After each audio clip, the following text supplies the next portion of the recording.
Het is eigenlijk een beetje per ongeluk ontstaan. Ik ben van huis uit antiquair. Ik heb ook jarenlang keurig gewoon antiek verkocht. Maar ik had altijd aardigheid aan antieke wapens, dus daar zijn we vrij groot in geworden op enig moment.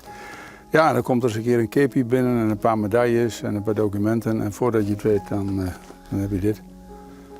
En het is nou wel heel erg vol, laat ik het zo zeggen. Ik moet ook nodig eigenlijk toch aan het ruimen. Maar goed. Dat komt er niet van, want ik heb geen ruimte om te ruimen. Dat is een probleem. Dit wordt omschreven door verzamelaars en in de handel als militaria.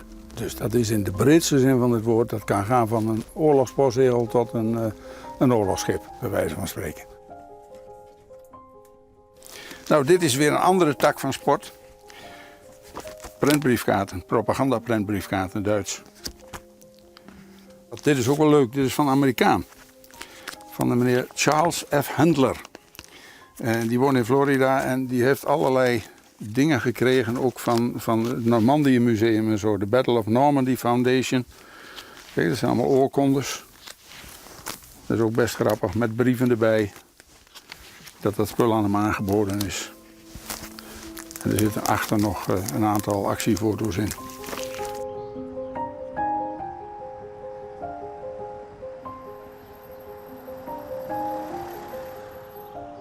Ik bedoel, zoals het nu is het afgelopen. Maar vroeger was dit een winkel, gewoon was het allemaal netjes, stond alles op rekjes en in vitrines en zo. Maar het is nu meer een opslag. Omdat ik niet veel particulieren meer aan de deur krijg. Want ja, internet heeft daar toegeslagen, zeg maar. Ze zitten de hele dag voor zo'n beeldschermpje.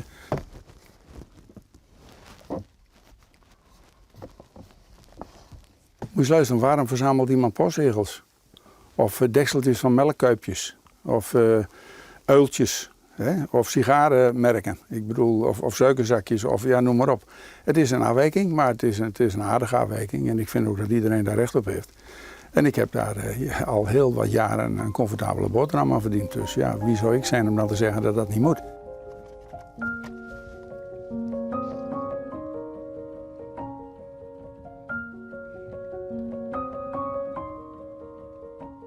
Maar de Tweede Wereldoorlog is een oorlog die nooit weer overgaat. En deze hobby is ook een jonge hobby. Als je op een militaria-beurs komt, dan zie je daar 60% onder de 40. En als je dan naar een muntenbeurs gaat en een postzegelbeurs, dan zie je allemaal oude grijze baasjes zoals ik met een aktentasje rondscharrelen. En bijna geen jeugd. Dus dit is wel een jonge hobby, zeg maar. En er komen dagelijks nog nieuwe boeken over de Tweede Wereldoorlog uit. Dus het blijft ook wel in de belangstelling. En nu helemaal, want we zitten weer in de tijd van 4 mei van de herdenking en 5 mei de bevrijding. Dus dit blijft nog wel even. En ik hoop dat ik ook nog een tijdje blijf. Maar niemand heeft het eeuwige leven. Dus ik zal op enig moment toch eens een keer wat moeten gaan opruimen.